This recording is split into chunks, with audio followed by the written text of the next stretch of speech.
My name is Kenny, and I'm 55 years old. To preserve the privacy of everyone involved, including myself, I would like to use different names in this story. I never imagined saying this in public. I lived a lie and pretended to be a servant of God for decades. Then I actually passed away and met Jesus in person. Everything I believed to be true was destroyed by what he disclosed about the spiritual frauds I had participated in and the religious lies I had spread. This was no wishful thinking or a near-death experience. This was the truth of God. And I can't keep quiet about what I saw any longer. I passed away in an FBI investigation room in January. I didn't pass away quietly or in a hospital bed. I fought to maintain my fictitious kingdom, and I died defending a lie.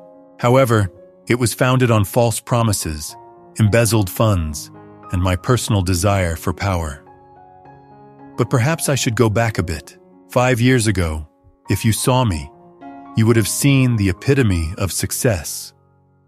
A private jet, expensive suits, and cameras aimed at my beaming face as I exclaimed, "Your miracle is coming," to an enthusiastic audience.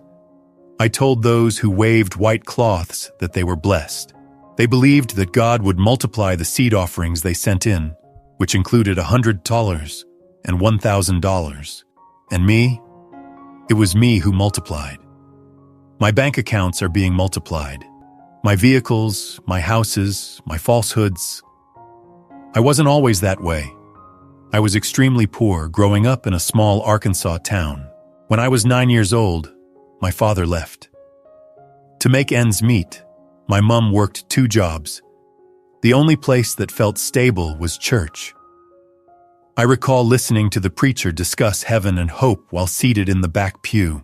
I remember thinking, if I ever get out of this life, I want people to look at me the way they look at him, even though I didn't understand much at the time. I discovered years later that charisma was a form of power, and even if hope wasn't real, people still desired it. I discovered that if I spoke with the correct amount of tears and assurances, people would be willing to part with their money, and they thought it must be true the more they gave. I began modestly with emotional testimonies, healing nights, and tent revivals. Then the cameras arrived, and then there was the celebrity. However, behind the scenes, it was spoiled. Linda, my wife, used to beg me to stop. In order to signal the planted actors who came forward to be healed, she would catch me whispering into the earpiece. I would dismiss it with a laugh.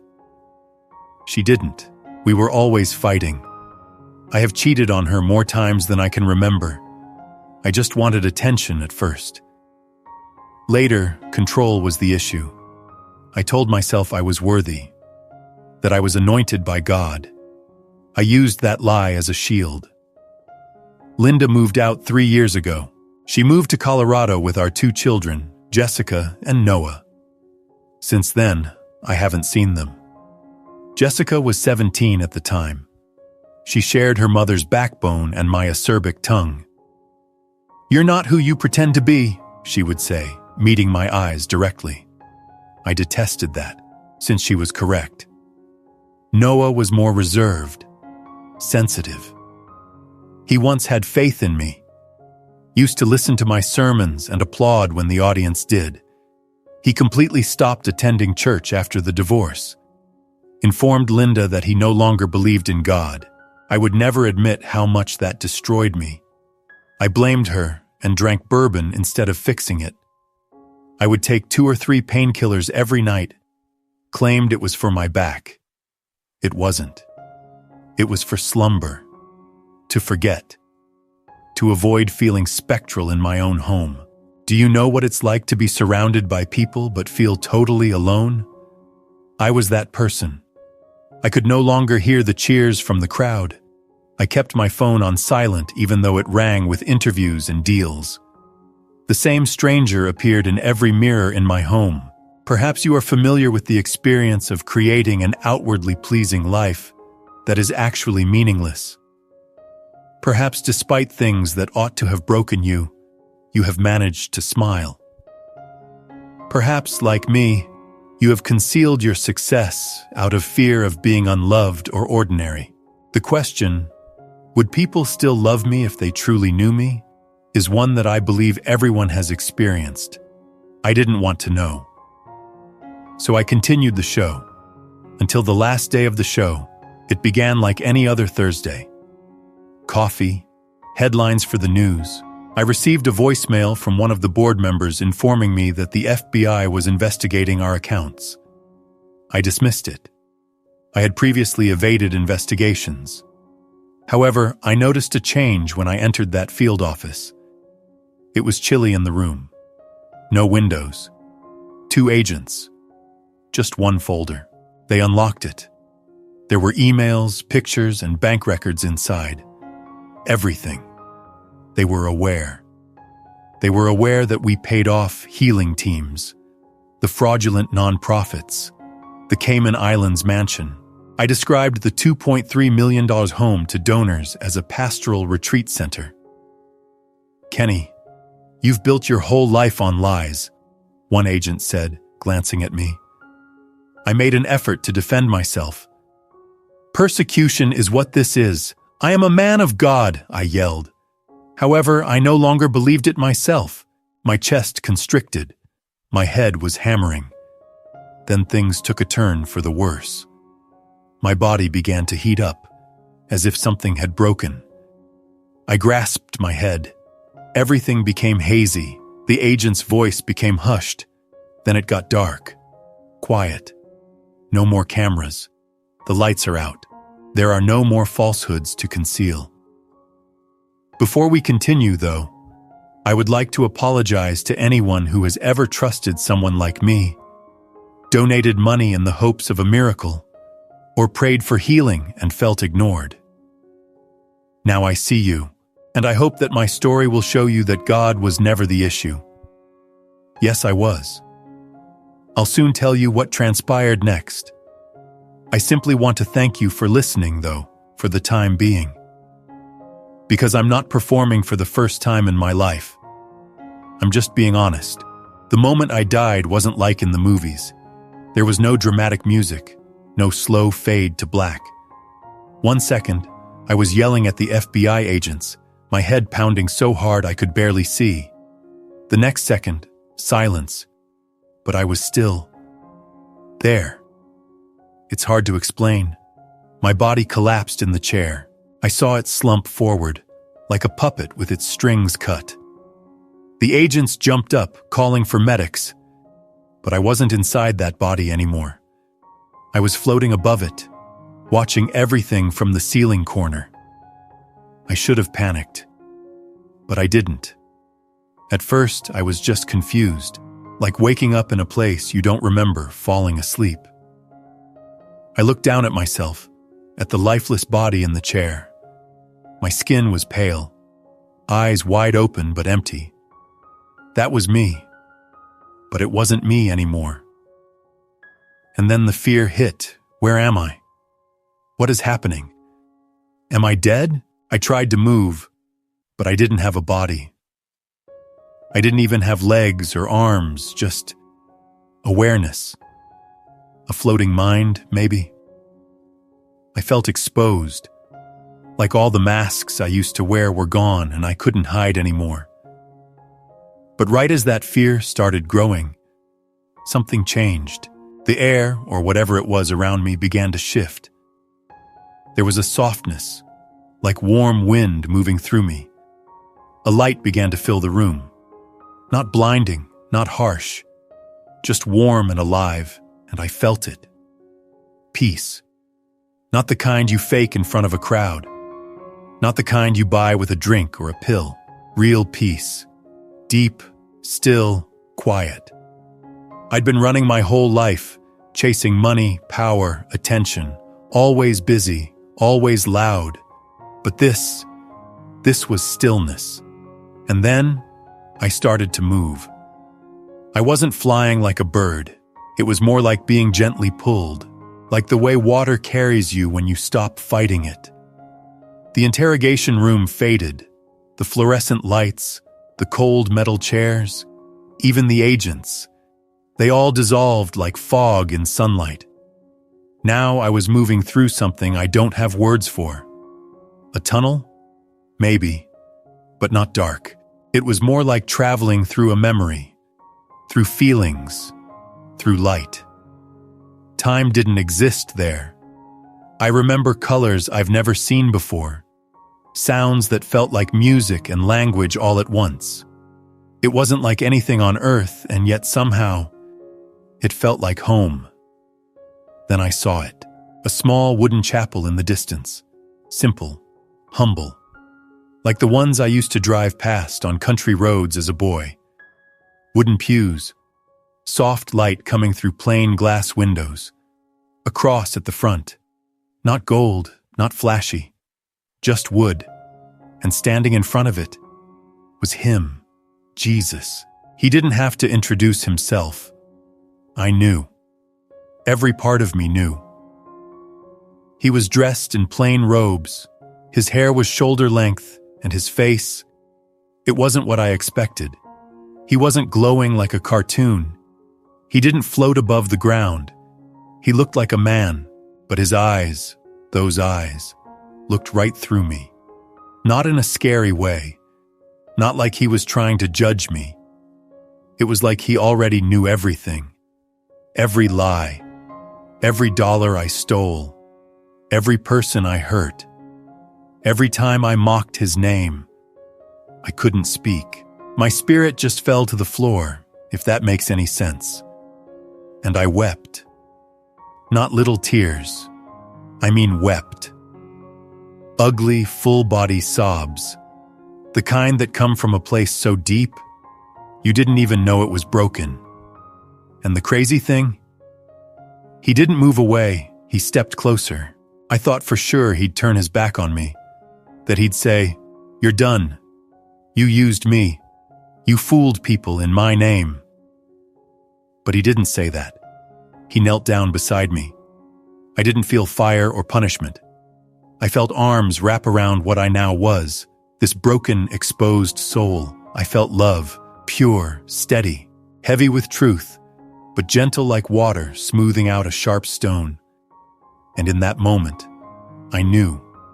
I wasn't being punished. I was being seen. For the first time in my entire life, someone saw all of me and didn't walk away. I don't know how long we stayed there. Time didn't matter. My sobbing slowed. My breathing, or whatever it was I had, calmed. And I heard him say, in a voice that sounded like music and mercy all at once, "You are not beyond redemption, but you must understand what you've done." And just like that, the chapel began to shift, and I was about to see what he meant. Jesus helped me to my feet, but it wasn't like I had legs. I wasn't in a body the way we think of it. I was more like a soul wrapped in light. Still, I felt weak, like a man who had finally stopped pretending to be strong. He looked at me with the softest eyes, not soft like sorrow, but soft like home. Like the way a father looks at a child he hasn't seen in years. We didn't speak with mouths. It was heart to heart, mind to mind, spirit to spirit.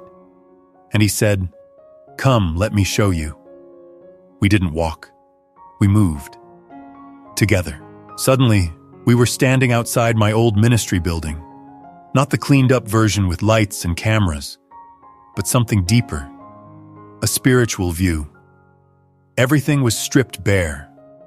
I saw my stage. I saw the pulpit.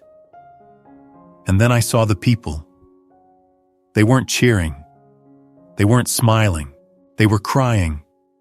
Rows and rows of them. Elderly women with fixed incomes, parents clutching sick children, young men desperate for purpose. All of them had come to me for hope, and I had sold them a performance. Jesus stood beside me, silent, not cold, just letting me see. One woman reached into her purse and pulled out a wad of cash. I recognized her. I remembered her face. She had come up to me after a healing night in Dallas, gave her last savings, believed it would heal her cancer. She had hugged me like I was her only lifeline. Now I saw what I hadn't seen then. She died 3 months later, alone, in debt. Her children angry at God. I watched a man tear up his medication because I told him God said you're healed. He had stopped his treatment. He had believed me. He trusted my voice more than his doctor. I didn't even remember his name. Jesus didn't have to say anything. The truth hit me harder than any courtroom. I had taken people's pain and turned it into profit. I fell to my knees again. My light body trembled.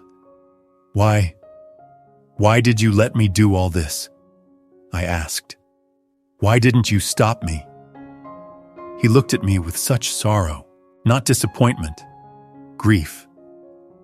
Because I gave you choice, Kenny, he said gently, and I kept calling to you. Even in the middle of your lies, I whispered truth. You heard me, but you turned away. He showed me the moments I had ignored, when my daughter Jessica said, "You're not who you pretend to be." When my wife cried in the hallway and begged me to stop. When I stood on stage and felt that tiny voice inside say, "This isn't right." I had drowned those voices in applause, in alcohol, in money. Then he showed me something that shattered me completely. A field, stretching as far as the eye could see. It was filled with people, young people, teenagers. Some looked like my son, Noah. All of them wore blindfolds. They walked in circles, bumping into each other, lost. And at the center of that field, a giant screen playing clips from my sermons. Loud, flashy, fake promises echoing over the land. God wants you rich. Sow your seed, reap your miracle. Faith is measured by your giving. The young people reached toward the screen like moths to flame, but their eyes were covered. They couldn't see where it was coming from, only that it was loud, only that it looked like light. These, Jesus said, are the children of broken faith. They watched people like you twist my words, and now they can't find me through the noise. I couldn't breathe. I didn't deserve to. He continued, some of these blindfolds were placed by others, but some you helped tie yourself. I sobbed again. I never meant to. I was just trying to help myself. I thought I needed more. I didn't think it would hurt so many. He finished. Yes. Then Jesus knelt beside me again. Kenny, I do not show you this to crush you. I show you because I love you. I looked at him, confused. But how? How can you love someone like me? His answer was quiet, but it cracked something deep inside me. Because you are still mine. I broke completely. Every wall I had ever built collapsed under that one sentence. Because you are still mine. And then he said something I'll never forget. I have not brought you here to punish you. I brought you here to wake you. We stood again. The field faded. The chapel returned. I didn't want to leave him. I didn't want to return to the world I had broken. I felt safe here, whole here. I felt like a child again, held by the one who had always loved me, even when I didn't love myself. Please, I begged, don't send me back. Let me stay. I'll never lie again. I'll worship you forever. Just let me stay with you. He touched my shoulder, eyes full of sorrow and kindness all at once. I would love nothing more, Kenny. But there are still children wandering. There are still lies being told in my name, and only someone who has worn the mask can show them what's behind it. They won't listen to me, I whispered. They will. Not all. but the ones who are ready. The ones who've been hurt like you. The ones still waiting for someone to say, "I'm sorry." That wasn't God. His words poured into me like light into cracks. You must tell them the truth. You must help protect the ones who are still blindfolded. I didn't feel worthy. I still don't. But I knew he was right. He stepped back, and with one last look, full of love I cannot explain, he said, "Go and don't lie anymore, not even to yourself." And then everything began to fade. The light, the warmth, the peace. I felt myself being pulled again. This time, not through stillness, but through something heavy, like being dragged back through a thick curtain. And just before everything went black, I heard him say, "Tell them I love them still." And then I woke up. Part 4. Coming Home changed title. Fake televangelist dies and what Jesus revealed about religious scams will shock you. NDE. I woke up gasping. It felt like being thrown into ice water. One moment, I was in perfect light, held by Jesus, wrapped in love deeper than anything I'd ever known.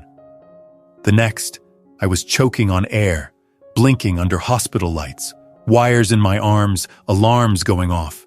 Voices shouted around me. I remember one nurse yelling, "He's back! He's breathing!" I didn't understand what was happening. My body felt heavy. My chest hurt. My head ached like 1,000 drums pounding at once. But none of it compared to the pain of where I had just come from. Or rather, who I had just left. The grief hit me fast. I'd just been in the arms of Jesus, the only one who ever saw me fully and didn't turn away. I didn't want to come back. I didn't want to open my eyes to this broken world again. But I remembered his voice. "Tell them I love them still." That line kept echoing. And even though my heart was aching, I knew I wasn't sent back for comfort. I was sent back for purpose. The doctors were stunned. I had been clinically dead for 22 minutes. They were preparing to call it. Then suddenly, I came back. Not just alive, but talking, alert, aware. One nurse later told me, "We thought we were witnessing a miracle." They were, but not the kind I used to fake. Recovery was hard. I had to learn to walk again. I had speech therapy. My muscles were weak, and my brain struggled to keep up at times. But for the first time in my life, I didn't hate the struggle. It felt like cleansing. Every breath was grace. Every step was a second chance. And from the moment I woke up, I knew I couldn't live the same way anymore. I confessed everything.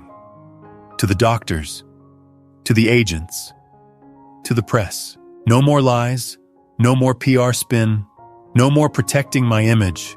I stood before the federal court and pleaded guilty to every charge.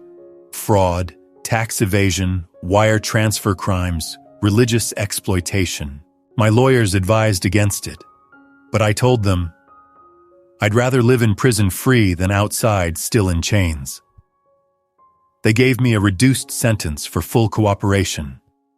I turned over all my financial records. I helped the FBI track down other scammers who had been doing the same thing I did, promising healing in exchange for money, stealing from the weak in the name of God.